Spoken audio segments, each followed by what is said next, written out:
உங்களுக்கெல்லாம் தெரியும், ரீசெண்டாக மீடியாவில் பார்த்துருப்பீங்க. ஏன்னா தமிழ்நாடு காங்கிரஸ் கமிட்டி ஊடக பிரிவு தலைவராக அப்பாயிண்ட் பண்ணியிருக்காங்க. ஸோ பொலிட்டிக்கலாக என்னோட வியூஸ் என்ன அப்படின்னு நீங்கள் ட்விட்டரில் ஃபாலோ பண்ணணும்னு நினச்சிங்க, @AnandS 1967 என்னை ஃபாலோ பண்ணுங்கள். என்னோட real original ID, Twitter ID for politics அதுதான். ஸோ பாலிட்டிக்ஸ் சம்மந்தப்பட்ட என்னோட எல்லா ஒப்பீனியன்ஸ், வியூஸ் எல்லாமே அதில் வரும். அதில் ஃபாலோ பண்ணுங்கள். ரஞ்சனி, காயத்ரி மற்றும் இதர இசைக்கலைஞர்கள் சேர்ந்து மியூசிக் அகாடமியின் மாநாட்டில் வருகின்ற டிசம்பர் 25ஆம் தேதி அன்று நடைபெற இருந்த கச்சேரியும் ரத்து செய்ய முடிவு செய்துள்ளனர்.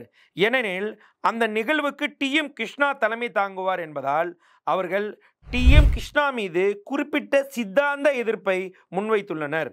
கர்நாடகா இசை சமூகத்திற்கு அவர் பெரும் தீங்கு விளைவித்துள்ளார் என்றும், அதன் மரபுகள், ஆன்மீக அம்சங்கள் மற்றும் தியாகராஜர் மற்றும் MS சுப்புலட்சுமி போன்ற மதிக்கத்தக்க நபர்களை அவமதித்துள்ளார் என்றும் குற்றம் சாட்டுகின்றனர்.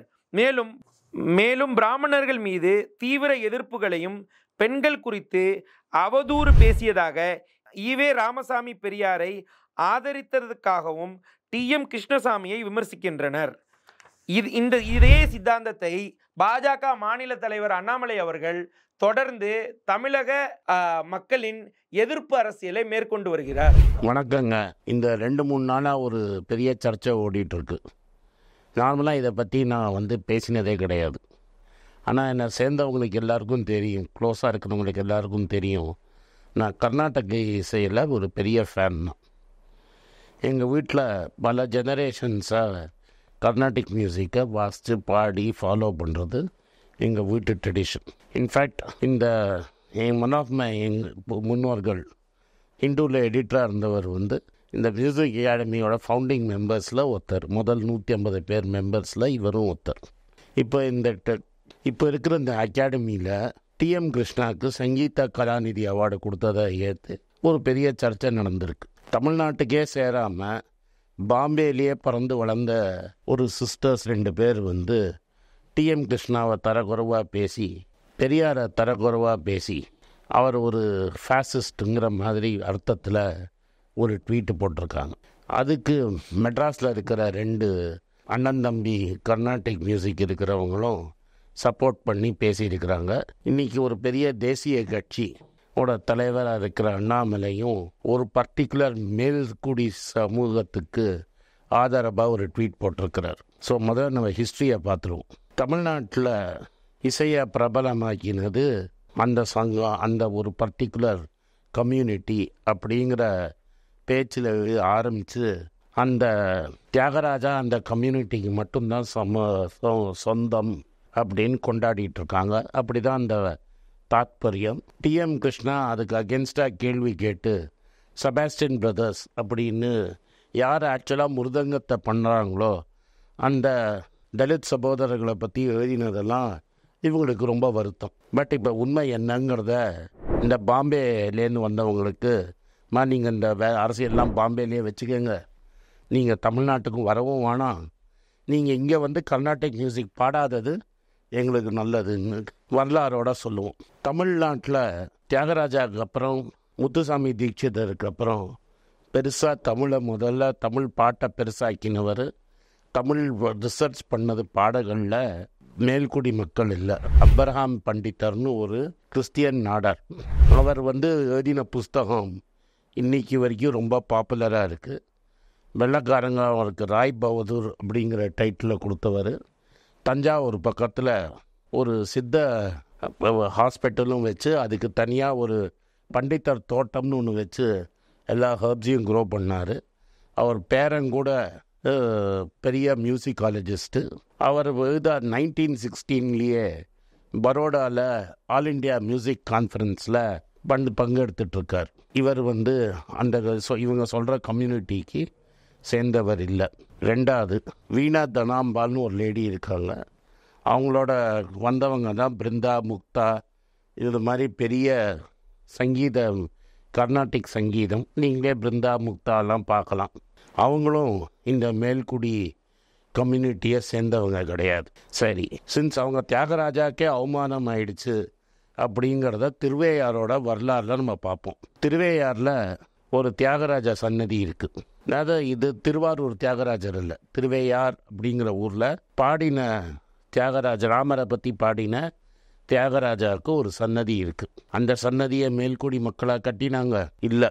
1905 1906 கடைசி 2 ஃபாலோவர்ஸ் ஆஃப் தியாகராஜா அவர் இறந்த அன்னைக்கு அவர் சமாதியில் பாடி அன்னதானம் பண்ணி 2 பேரும் பண்ணிட்டு இருந்தாங்க. அதுலேருந்து பிரிஞ்சு வந்த 2 அண்ணன் தம்பிங்க அந்த 2 சைடை ஆரம்பிச்சுக்கிட்டாங்க. 2 பேரும் சேர்ந்து ஒரு கச்சேரி நடத்தினாங்க. அன்றைக்கி அவரோட சமாதி வாசலில் அவர் என்னைக்கு அவருக்கு முக்தி கிடச்சதோ அன்றைக்கி அந்த திட்டியில் அவங்க பண்ணிகிட்டு இருந்தாங்க. கடைசியில் 2 பேரும் அடிச்சுக்கிட்டாங்க. பெரிய கச்சேரி சின்ன கச்சேரின்னு 2 தனியாக நடந்துட்டு இருந்தது. அப்போ அங்கே கோவிலும் கிடையாது, தியாகராஜா சிலையும் கிடையாது, சன்னதியும் கிடையாது. 1925 தேவதாசிங்கிறவங்கள தான் பாட வைப்பாங்க.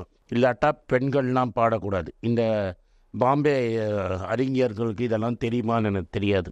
அது மாதிரி ஒரு தேவதாசி கர்நாடிக் மியூசிக் பாடி இவங்க சொல்கிற தியாகராஜாவோட காம்போசிஷன்லாம் பாடி பெரிய பணக்காரியாகி குழந்தைங்களே இல்லாமல் கடைசி காலத்தில் தியாகராஜானால தான் இவ்வளோ பணத்தையும் நான் சம்பாதிச்சேன், அதனால் அந்த பணத்தை நம்ம தியாகராஜாக்கே ஏதாவது செய்யணும் அப்படின்னு செஞ்சு அந்த பெங்களூர் நாகரத்தம்மாங்க தான் அந்த தியாகராஜா சிலையை பண்ணாங்க, அந்த கோவிலை கட்டினாங்க, அந்த லேண்டே அந்த அம்மா தான் வாங்கினாங்க. நம்ம இந்த மேல்குடி மக்கள் என்ன பண்ணாங்க, நீங்கள் தேவதாசி, நீங்கள் லேடி, நீங்கள் அங்கே பாடக்கூடாது, அந்த அம்மா கட்டின கோவில்லையே நீங்கள் பாடக்கூடாதுன்னு சொன்னது தான் இந்த பாம்பே பாடவங்களோட ஹிஸ்டாரிக்கல் ஃபோர்ஃபாதர்ஸ். இந்த அம்மா சாதாரண அம்மா இல்லை, அந்த அம்மா தானே கோவில் கட்டிச்சு. தனியாக அந்த அம்மா தானே சம்பாதிச்ச பணம் 4 இடத்துல கோர்ட்டில் கேஸை போட்டு தனியாக இன்னொரு தனி கச்சேரி ஆரம்பிச்சிடுச்சு, 3வது கச்சேரி ஆரம்பிச்சிடுச்சு. இந்த 3வது கச்சேரியில் தான் பிரபலமான இருக்கிற லேடி சங்கீத வித்வான்களை கூப்பிட்டு பாட வச்சாங்க. அதுதான் பாப்புலர் ஆயிடுச்சு. முதல் 2 கச்சேரிக்கு நம்ம பாம்பே சகோதரிகளோட முன்னோர்கள் ஆரம்பித்த கச்சேரிக்கு அவனுக்கு கூட்டமே வராமல் எல்லா கூட்டமும் இந்த நகரத்தம்மா பெங்களூர் நகரத்தம்மா ஆரம்பித்த கச்சேரிக்கு போனோடனே உடனே சரண்டர் ஆகி அந்த அம்மாவை உள்ளே கூப்பிட்டு பாட வச்சாங்க. அதனால் கோவில் கட்டினதும் இவங்க கிடையாது, தியாகராஜாவுக்கு சேவை செஞ்சதும் இவங்க கிடையாது, தியாகராஜாவை பற்றி முதல்ல பேசினதும் இவங்க கிடையாது. தீட்சிதரோட முதல் ஸ்டூடெண்ட்ஸ் 4 பிள்ளைமார். அவங்க இது சொல்லி கொடுத்தவங்க, நடனம் சொல்லி கொடுத்தவங்க. அவங்க தான் prime disciples of Muthuswami Dikshitar. இந்த ஹிஸ்ட்ரிங்கிறது இதெல்லாம் உண்மை. ஏசுதாஸ் அந்த கம்யூனிட்டி கிடையாது, ரெஹ்மான் அந்த கம்யூனிட்டி கிடையாது. இப்போ அடாப்ட் பண்ணி ராஜ்யசபா எம்பி கொடுத்துருக்காங்க இளையராஜா, அவரும் அந்த கம்யூனிட்டி கிடையாது. இவங்க எங்களுதுன்னு சொல்கிற எம்எஸ் சுப்பலக்ஷ்மியும் அந்த கம்யூனிட்டி கிடையாது. எம்எஸ் சுப்பலக்ஷ்மியோட அம்மா ஒரு தேவதாசி. இந்த உண்மையை சொன்னதுனால்தான் நீங்கள் டிஎம் கிருஷ்ணாவை புறக்கணிக்கிறீங்க. எம்எஸ் சுப்பலக்ஷ்மியோட ஹஸ்பண்ட் சதாசிவம் தான் இந்த கம்யூனிட்டியை சேர்ந்தவர். இப்போ நீங்கள் சோகால்டு ஃபேசிஸ்ட்டுன்னு சொல்கிற ஈவேரா எல்லா லேடிஸும் சமம், எல்லா ஜாதிகளும் ஒன்று அப்படிங்கிறத ரொம்ப பிரபலமாக சொன்னவர். நம்மளுக்கு அவரோட மற்ற கருத்து வேறுபாடுகள்லாம் இருக்கலாம், ஆனால் அவர் சொன்னதை நம்ம ஏற்றுன்னு தான் ஆகணும். அம்மா பாம்பே சகோதரிகளே, பெங்களூர் நகரத்தம்மா இல்லைன்னா உங்களை அங்கே உள்ளேயே விட மாட்டாங்க கோவிலுக்குள்ளே. ஐயா அண்ணாமலை அவர்களே, நீங்கள் தமிழர்களை காட்டி கொடுத்துக்கிட்டே இருக்கீங்க. குஷ்பு நம்மளை பிச்சைக்காரின்னு சொன்னாங்க பாம்பேலேன்னு. அம்மையார் நிர்மலா சீதாராமனை தமிழர்கள் பிச்சைக்காரினாங்க. அதுக்கெல்லாம் வாய மூடிக்கிட்டு இருக்கீங்க. உங்கள் ஆளுங்களே உள்ளே விட மாட்டாங்க அண்ணாமலை, நீங்கள் அவங்களுக்கு கோவில் கட்டி இன்றைக்கி பாடிட்டுருக்கீங்க. நான் சொல்ல வேண்டியது இந்த பாம்பே சகோதரிகளுக்கு, பெங்களூர் நகரத்தம்மா இல்லைன்னு வைங்க, நீங்கள் கச்சேரியே பண்ண முடியாது. அந்த அம்மாவை கூட உள்ளே பாடக்கூடாதுன்னு சொன்ன கோஷ்டிக்கு சப்போர்ட் பண்ணி அதுதான் ஸ்பிரிச்சுவாலிட்டின்னு நம்பாதீங்க. நீங்கள்லாம் அத்வைத்தம் பேசுகிறீங்க, சங்கரா பேசுகிறீங்க. ஒரு சங்கராச்சாரியார்கிட்ட போய் கேட்டபோது நகருன்னு சொன்னார் சங்கராச்சாரியா, ஆதிசங்கர். அப்போ அந்த பாலை கேட்டான், எதை நகர சொல்கிற, பாடியை நகர சொல்கிறியா, இல்லை ஆத்மா நகர சொல்கிறியா, இல்லை உடம்பை நகர சொல்கிறியான்னு சங்கரர் அவர் காலிலே விழுந்தார். இது மகாபாரதத்துலேயும் ஒரு கதை இருக்குது. அதனால் நம்ம எதை படிக்கிறோம், எதை பாடுறோம், நம்ம எதை பாடுறதுக்கு என்ன தாத்பரியம், அத்வைத்தம்னா என்ன அப்படின்னு தெரிஞ்சிட்டு பேசுங்க. உங்களை வந்து யாரும் இங்கே மெட்ராஸில் வந்து பாடுன்னு கெஞ்சலை. உங்கள் ஊர்லேயே பாடுங்க, சந்தோஷமாக இருங்க. எங்கள் ஹிஸ்ட்ரியை எங்களுக்கு சொல்லிக் கொடுக்காதீங்க. நன்றி, வணக்கம்.